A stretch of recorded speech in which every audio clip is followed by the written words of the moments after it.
I sold my first music NFTs on LimeWire.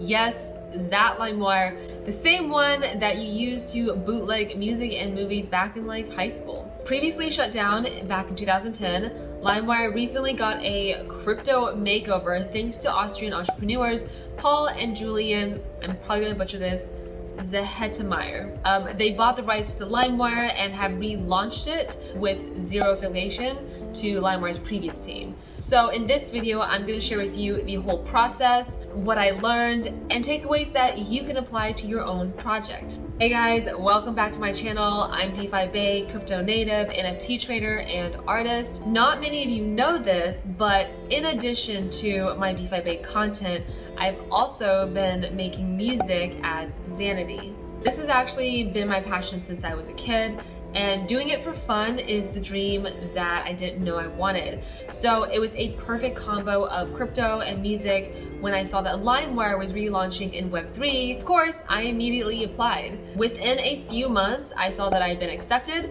and from there on, I worked nonstop to finish my songs and ideas for this project. So yes, there was a lot of obstacles on both sides, the music and the NFT side, but for this video, I'm gonna stick to the Web3 aspects. First, the music industry as we know it is seriously broken. I go more in depth on that in this video, so make sure you check it out. There's just so much that I think the blockchain could really help disrupt, but we're very early right now. I appreciated that LimeWire was trying to make NFTs more friendly to Web2 people by allowing you to purchase with a credit card or a debit card. This is a hugely important step because as consumers, we really underestimate the convenience of the one-click purchase and the whole seamless customer experience that we get on places like Amazon or PayPal, and the fact that a lot of our info is probably already stored on our browsers. And on the other end, crypto natives take for granted the very steep learning curve and friction of onboarding to Web3. By the way, if you need help setting up your MetaMask or the most popular Web3 wallet,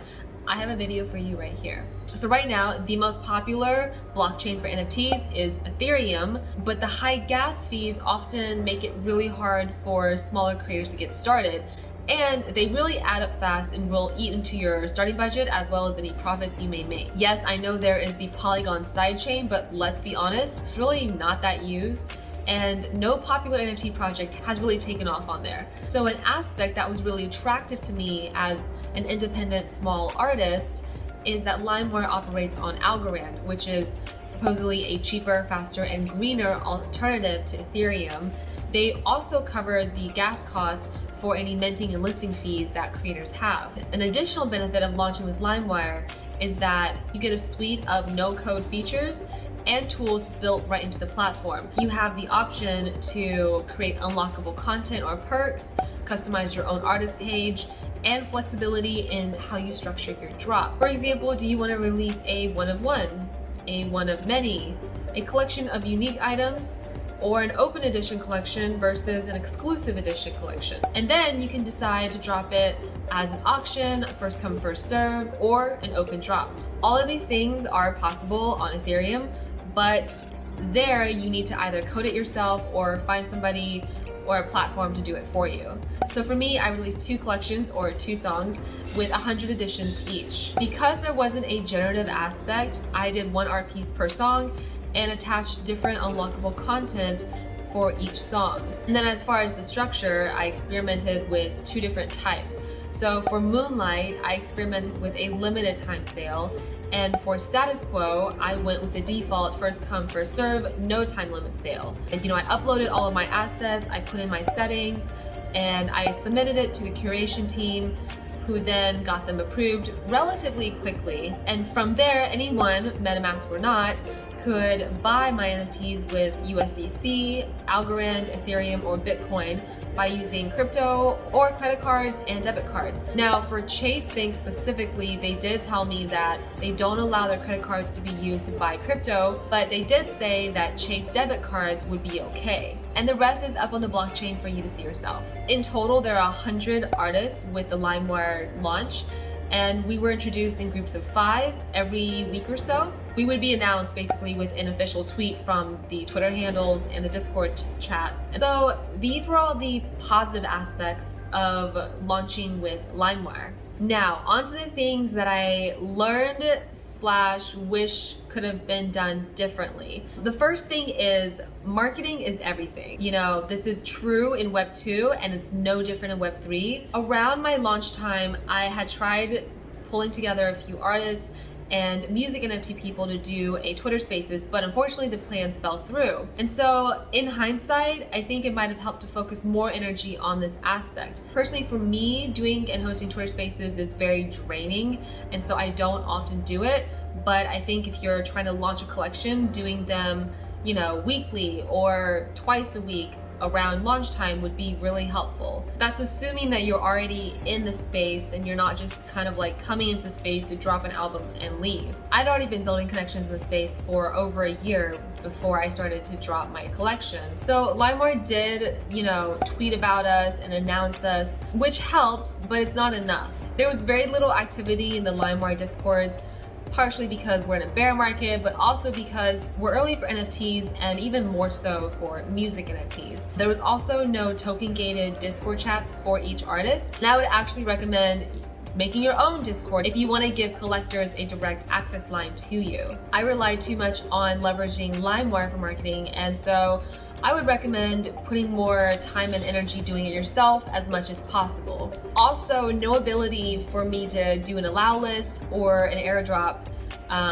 which really bummed me out because I have collectors on Ethereum and Polygon that I was looking forward to surprising with a music NFT airdrop or at least an allow list spot. I did bring this up with the team and they said they were looking into it, but obviously this may take some time. It's definitely something that I hope will be implemented in the future with LimeWire, which brings me to the next point. LimeWire is centralized. Everything has to be approved beforehand. You know, they do provide a lot of the tools and on-ramp rails, but they also control the marketplace and curate what gets listed and featured and etc. Also take a 10% commission off of all primary sales, which is much higher than OpenSea's 2.5% or, you know, X2Y2's 0.5%, but it's actually pretty similar to what curated art platforms take, you know, like Foundation and Super Rare. And then last but not least, in order to withdraw your sales from LimeWire, you have to wait 60 days for any funds that were paid with a credit card. One of the catches with centralization. I personally write it off as the price of brand leverage. And depending on where you fall in the spectrum of decentralized to centralized, you know, this is just something to keep in mind. Also, something that I brought up with the team is that there was no option to do multiple buys at a time. This is something that you can do in Web 2 and in major marketplaces like OpenSea and Gem XYZ. So as a recording, you have to check out everything individually on LimeWire, which I know really sucks, but hopefully they'll get that in the next iteration. We're all experimenting here. There were some tech issues dealing with uploading my assets and configuring them, making sure that the structure was right. But I kind of expected as much because we're so early with the stage. You know, all in all, this was very exciting and a valuable experience that I'm very grateful to be a part of. That's kind of been my experience with LimeWire. Also, I want to give a huge shout out to my early supporters and collectors of my digital art pieces and music pieces. I wouldn't even be doing this video without you guys, and I'm super, super grateful. Like, music is something that I do for fun, kind of for myself, and to know that somebody else also resonates with what I create is such an incredibly warming feeling. And so I want to thank you for that. But that's it for this video. I hope you found helpful takeaways for your project, or even as a collector of digital assets in general. Thanks for watching, and I'll see you in the next one.